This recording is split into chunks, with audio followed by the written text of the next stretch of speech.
Hi everyone, it's Rick with Musicians Edition, and we are on page 5 in Tenor Sax Book 2 today. So at the top of page 5 there are a couple new terms. The first one is syncopation. Syncopation, the definition in the book, is a rhythmic effect which places emphasis on a weak or unaccented part of the measure. What it does is shifts the emphasis of the beat away from where it normally would be.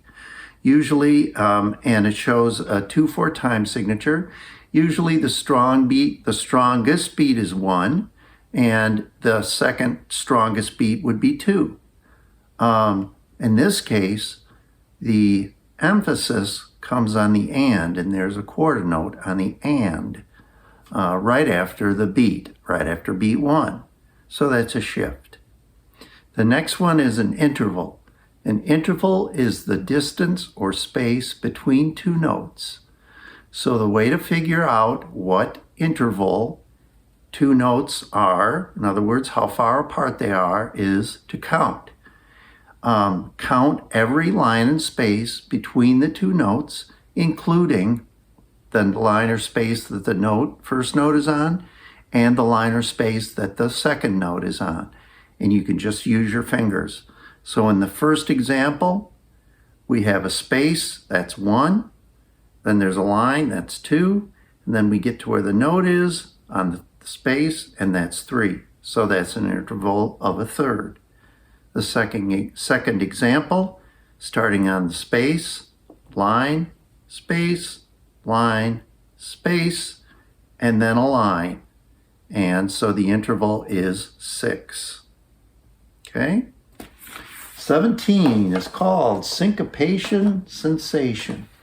Notice in measure 2, you have 4 eighth notes, but the middle 2 are joined, connected by a tie, with an accent over the first one. In the third measure, we have an eighth note, followed by a quarter note with an accent, and then another eighth note. Those two measures, the second and the third, the rhythm will sound exactly the same. They are different notes, but the rhythm is the same. The third measure is what you would see more often written as far as that rhythm, not the second measure. The second measure there is to illustrate the third measure rhythm. Same thing in measures 6 and 7. Okay? Make sure you put the accent where it's marked. That is what helps it sound like syncopation is supposed to sound. So, here we go with number 17. 1 and 2 and ready.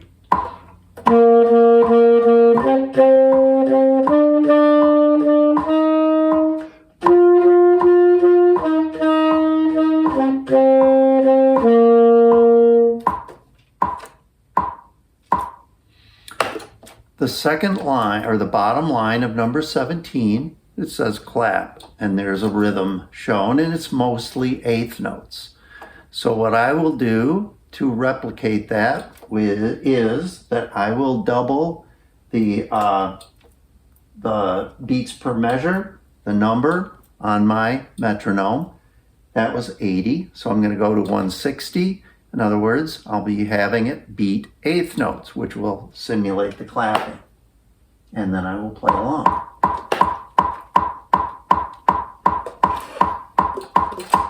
One, two, three.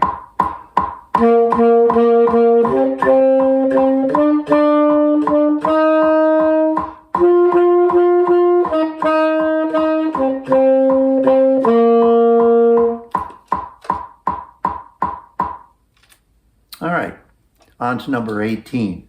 So numbers 18 and 19 and 21 all use syncopation within the melody. You can look for that rhythm. It's going to be an eighth note followed by a quarter note with an accent over the quarter note. All right, we will start with number 18.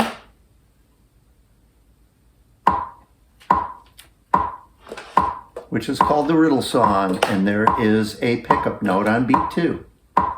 1, 2,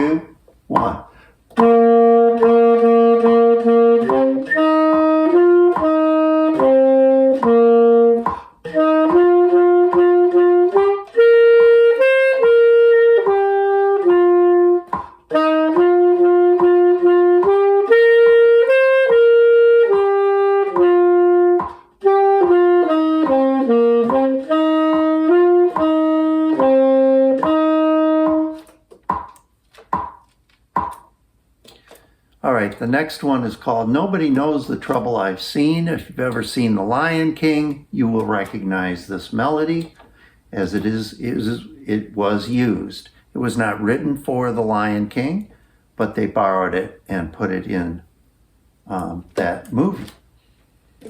Syncopation in measure 1, measure 3, measure 5, with the 8th note followed by the quarter note with the accent.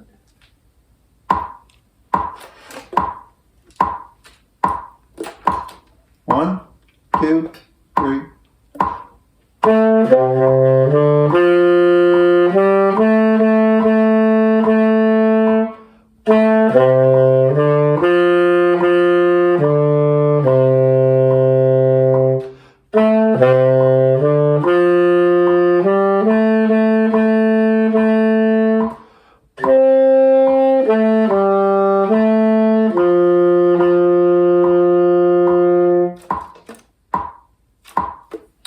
And if you work on that at that speed and then speed it up, it will sound more like what you should recognize as a melody from The Lion King, because it does go quite a bit faster.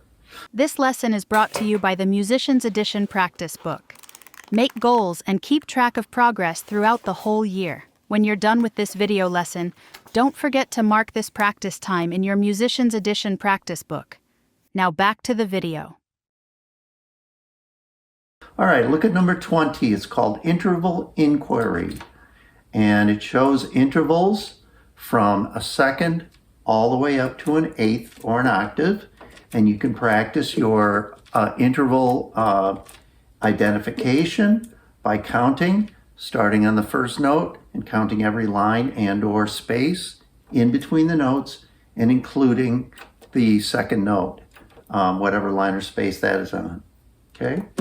So we go from a second to a third to a fourth and so on. Be able to hear these intervals. 1, 2, 3.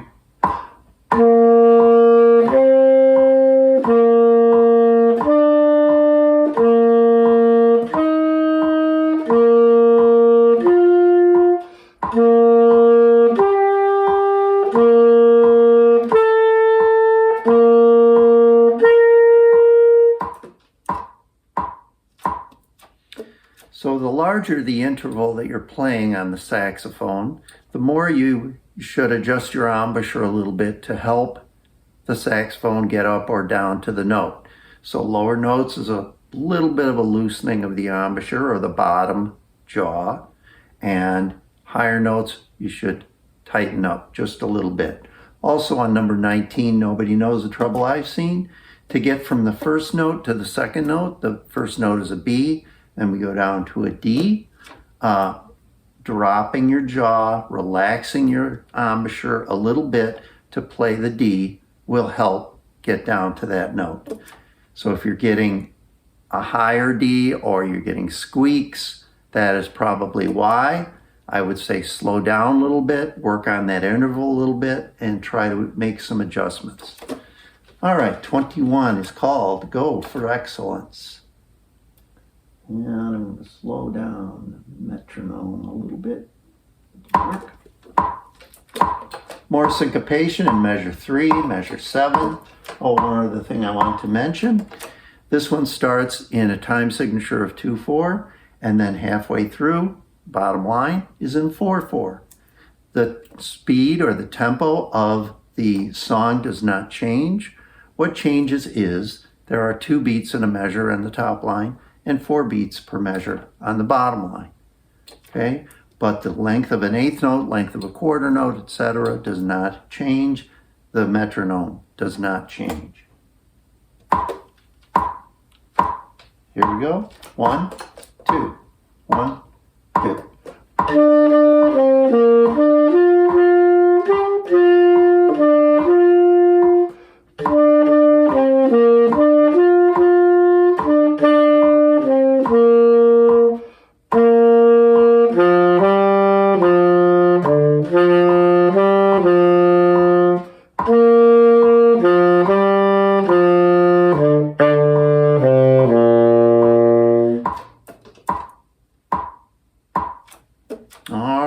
that wraps up page 5. Good luck on that one. I'll see you next time for page 6.